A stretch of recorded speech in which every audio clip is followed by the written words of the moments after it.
Yes, it's true.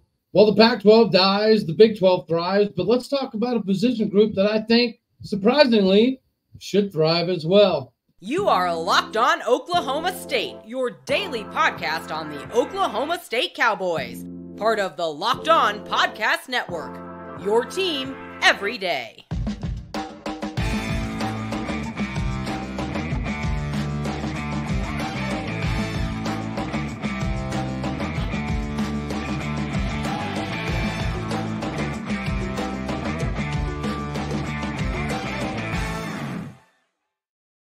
Howdy, y'all, and hello, all. Welcome back to Locked On Oklahoma State, your daily stop for all things Cowboy and Cowgirl related. My name is Cody Stovall. I want to thank you kindly for stopping by to make this your first listen here on Locked On Oklahoma State. Of course, you know we're available on every single podcasting platform, as well as visually on YouTube. You can find me on Twitter at AllDayOState. Yes, it has arrived. The Four Corner Schools are home. Now, you could talk about Utah and Arizona State potentially, putting themselves at a bad position. But nonetheless, it appears as though everybody from all corners have come to their senses. I would have liked to still see UConn, but we're not entirely done with the way that the ACC is currently sitting. But before we do all of that, I want to talk strategically about Oklahoma State because this fall camp has started, right? We've kind of talked about a lot of positions, but one of the positions I want to hit on again, because maybe we haven't talked about it enough, is the cornerback position. Because one of the players that everybody's going to talk about inevitably that left Oklahoma State, quote unquote, high and dry is at the cornerback position. Now, as I discussed a little bit previously, I think Ladarius Webb Jr. is better than Jubar Muhammed, but we do know that Ladarius Webb Jr. is going to be playing safety. I don't think that that is a bad move. I think, if anything, it shows what we have at the cornerback spot, right? We all know one of those positions is already locked down by Korie Black, because Korie Black is a senior. So it should be his spot, right? But we saw Cam Smith play quite a bit last year. And at 6'2", 195 pounds, he is somebody from a size perspective that'll be able to go up against any wide receiver in the Big 12, let alone, well, actually more than just the Big 12. I think it's somebody who could go up against almost anybody in the country.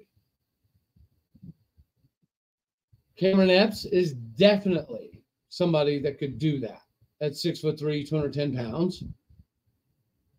We've talked about the cerebral side of the game for Cameron Epps and how he approaches the game from more of an analytical approach, right? That he has the necessary skill set. He has the speed. He has the tenacity. He has the understanding of what needs to be done on that side of the ball. We get that. What I love is him making the transition exclusively to the defensive side of the ball from high school. Wherever he played, he was successful. And he typically played quarterback. What he's able to do on the field is not short of amazing. It's going to be hard to keep somebody like that off of the field this season. And then the guy who kind of, turned heads with one of the most remarkable plays, if not the play of the entire spring, is DJ McKinney. Another guy, 6 foot, 175, 180 pounds. Whenever you look at DJ McKinney and what he was able to do this spring, he's another person that you could probably spread some of the love here at the cornerback room and be okay no matter how you end up. I think you could argue the same for Cale Smith, who happens to be a local dude, right? Midwest City product, an Okie, who's going to have some opportunities. 5'11", 170 pounds. Maybe he's one of the smaller of the group. And maybe you need to have the conversation about the versatility that he brings, not just from the cornerback spot, but also from a special teams perspective. I really don't think that we should underestimate what we're going to get out of these guys. I think Dylan Smith and RJ Lester are two young kids, right, freshmen, that are both going to have the capability to flourish in this system. Right? We're not even completely talking about the benefit that Brian Nardo is going to bring to these guys individually. Like Deshaun Buckner is somebody who we've all watched grow at his time at Oklahoma State University. Another person that is probably going to get some PT, right? How extensive? All right, who knows? But the depth, like Jordan Reagan out of Bixby, another local Oklahoma product. He is very, very violent for that position, as is somebody like Ladarius Webb Jr., which is why Ladarius Webb Jr. is going to be playing safety, which is why we also know Cameron Epps could play safety as well. DeKelvin Beeman is a very interesting prospect that I think could have also played safety as well. The interchangeable parts here are going to be huge for this team in a position that was a little hit and miss last season. And Korie Black is one of the guys that we have to have the conversation about because he got away with some ticky-tack stuff. And if that's the case this year, then it's fine because I think the transfer from Arkansas State, Kenneth Harris, is going to be somebody that we talk about later on after his time in Stillwater as one of those transfers that's in the long lineage of cornerbacks that have been able to transfer from elsewhere, come into Stillwater, have some success, and then go do something in the NFL. I really like the idea that we have so many interchangeable parts here. When you have this many athletes, one of the things that you're not going to have concerns about is the toughness, right? If you have guys that can play multiple spots at any point in time, yeah, that helps with versatility, which clearly is going to help the team. But the interchangeable parts, to me, is what is going to allow this defense to play at 173,000 miles an hour, which we all know that's what we would want. That's what we're looking for. That's what we all hope for. If you're going to make mistakes at 155,000 miles an hour. We're okay with that. These guys fit that mold. And what we have at the safety position definitely fits that mold. So whenever you think about the cornerback position, I don't think you should think about it in the same breath as last season. Last season, we didn't quite have it figured out.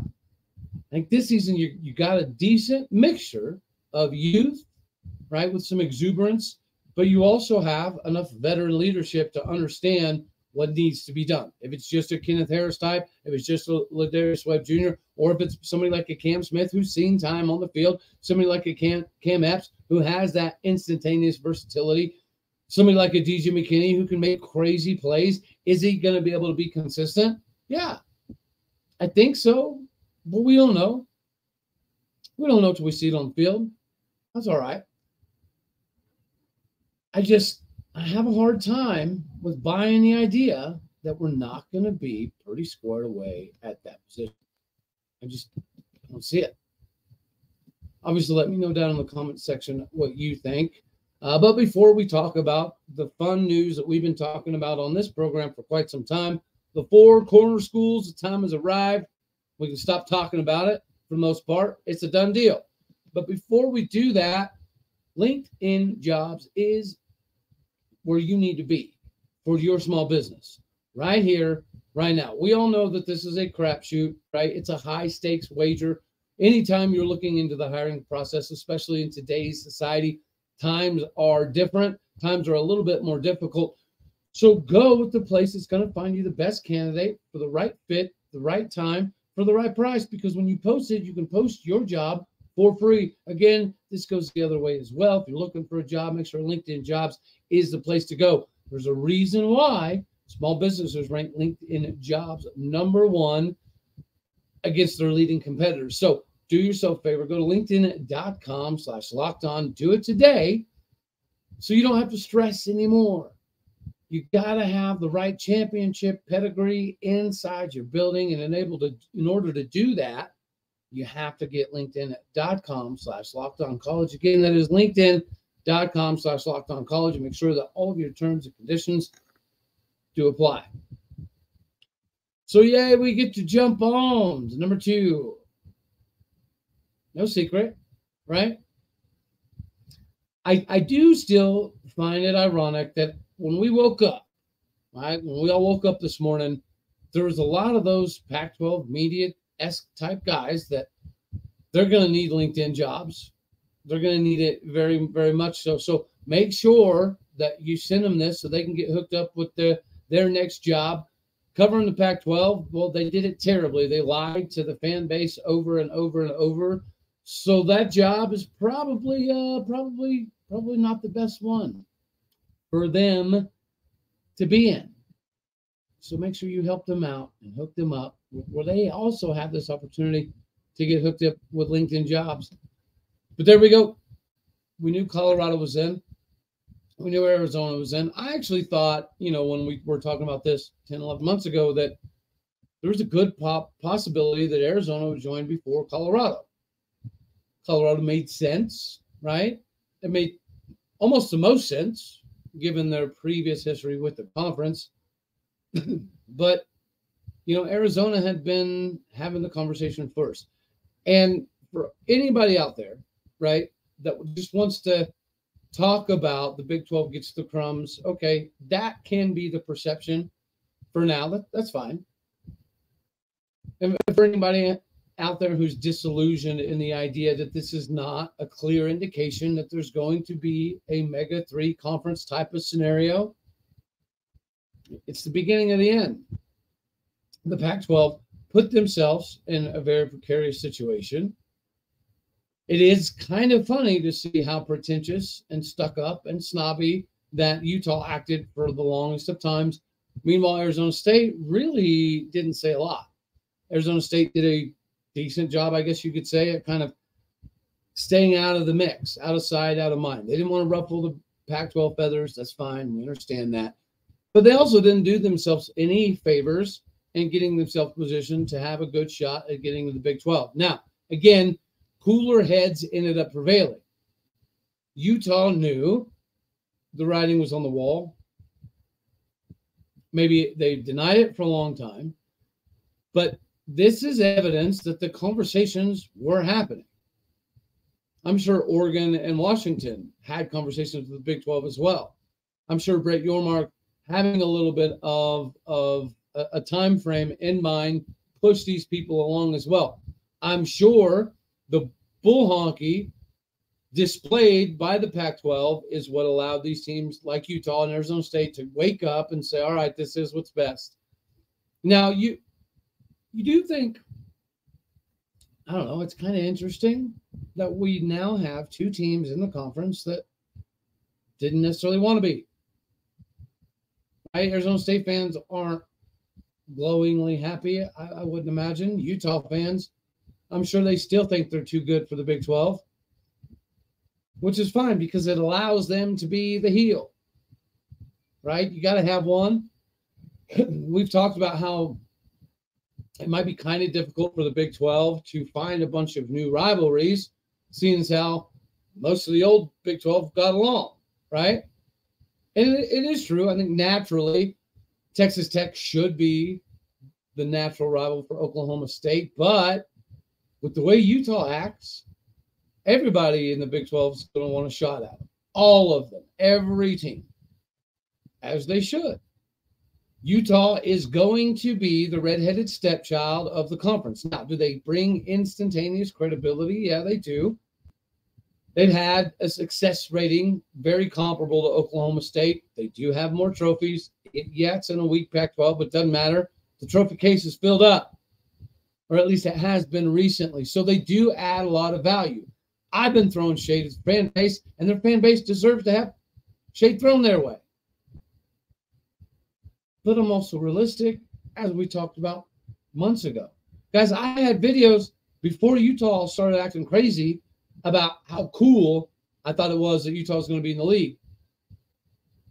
And then that idea was floated to some Utah fans, and they decided to do what? Again, shove their nose so far up into the stratosphere of ridiculousness that they couldn't get out of their own way. But they did. They can see, okay, this is what's best. Utah, you don't have to love it. You know it's the best move, or it wouldn't have happened.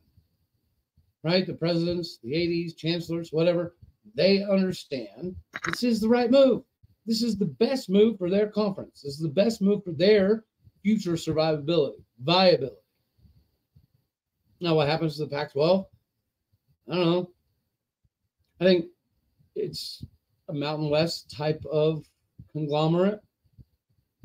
There is still some history there. There's still some tradition there. It does suck to see the Oregon States and Washington States out of the world be potentially left out of this entire equation. But unless you were addicted to nonsense, this is the way it was going to end up. It's just a fact of realignment. So now those people who have been pretending that this isn't coming, they can stop now. And that's good for everybody. Is there going to be another chapter? I would say so. Florida State's pretty convinced they can get out of their deal. They've got the money and the willing to do so. What does it do for the contracts? What does it do for the ACC in general? Does this mean the Big 12 swoops in and grabs a few more ACC schools? Yes. I would love for us to go after Miami hard. Don't know how realistic of a possibility it is to even try to land them, but we got to try. But even if it's this type of scenario where Oregon and Washington don't come to the Big 12 because they're on to something else, that's fine, right? But let's be forward thinking. If it's going to be some of the teams from the ACC, like your Virginia Techs or your NC States or your Pitts or your Louisvilles, that's fine. That's great. We'll swoop them up. Let's just go ahead and do it now.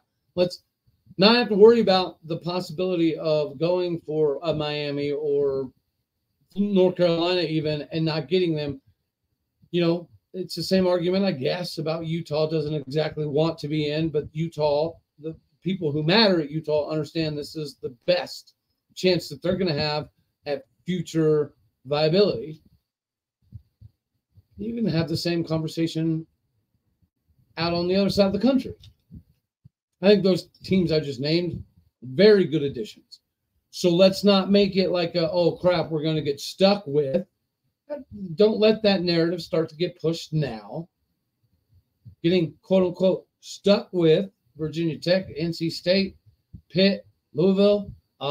That's not a stuck with scenario to me. I do feel bad for UConn. I think UConn is a good get.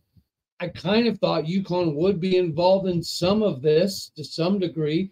Now, I'm glad we didn't rush because the four corner schools are a better get than UConn. That's fair. But we're going to need some travel partners the other side of the country. It's beneficial for us to have that. So that way, you know, there's no more poaching that we got to worry about. We're in the poaching side of the game. This is what it is.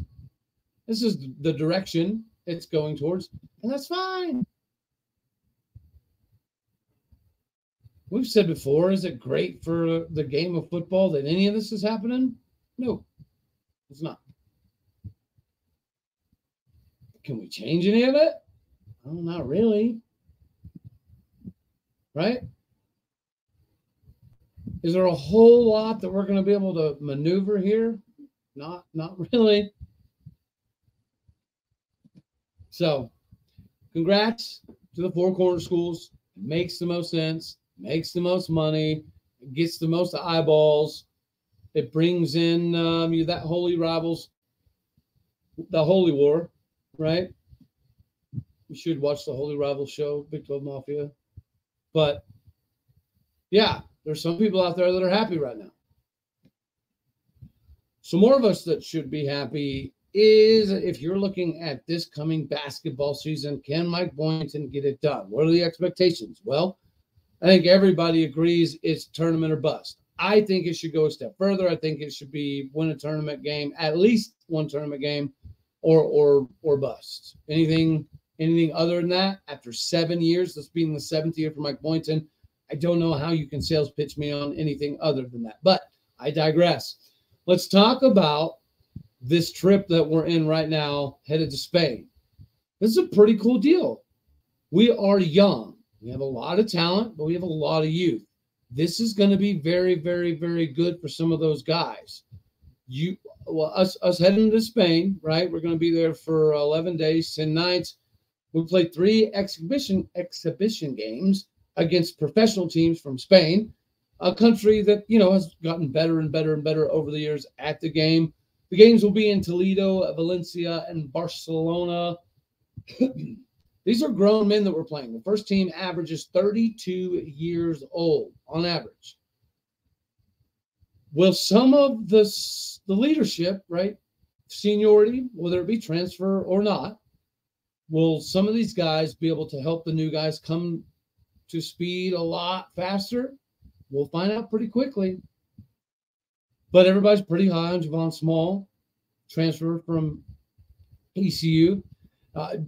We've talked before with Doug Gottlieb. He loved Jarris Hicklin. Thinks he's a very good get.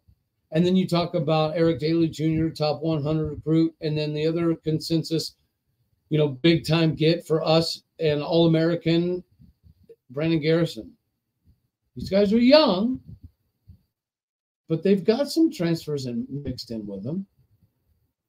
Right, is John Michael Wright going to be able to provide that veteran presence and the ball handling capabilities to relieve Javon Small occasionally? I think so. Is this the year that Bryce Thompson finds everything that we know that he's capable of, as long as he can be, consistent? Sure. Brendan Garrison is an All-American for a reason. And because of Isaiah Miranda, I don't know that he's going to be thrust into the same kind of a role that was going to be asked of him beforehand. I'm interested to see what Connor Dow ends up being. Is he going to be used as a sharpshooter, or is he going to be a little bit more versatile than that? We don't know. But nonetheless, this trip to Spain is important. We know maturity is going to need to happen fast with this ball club. So if they can hit the ground running, and it starts here in Spain, it could bode well for the season to come. But anywho, I think that's all we're going to have for this one. I'm so happy to be able to bring in the Four Corner Schools. It's a dog-eat-dog world. And dagnabbit, sometimes the dogs just got to eat. All right, y'all. I love you. God bless. Go Pokes. And thank you once again for tuning in to make this your first listen. I know that you could be anywhere. You could go anywhere. You could listen anywhere. It means the world that you're here today. All right, y'all. This is awesome. The Big 12 is getting bigger. It's getting better. And it's here to stay. Enjoy it. All right, y'all. Later, taters.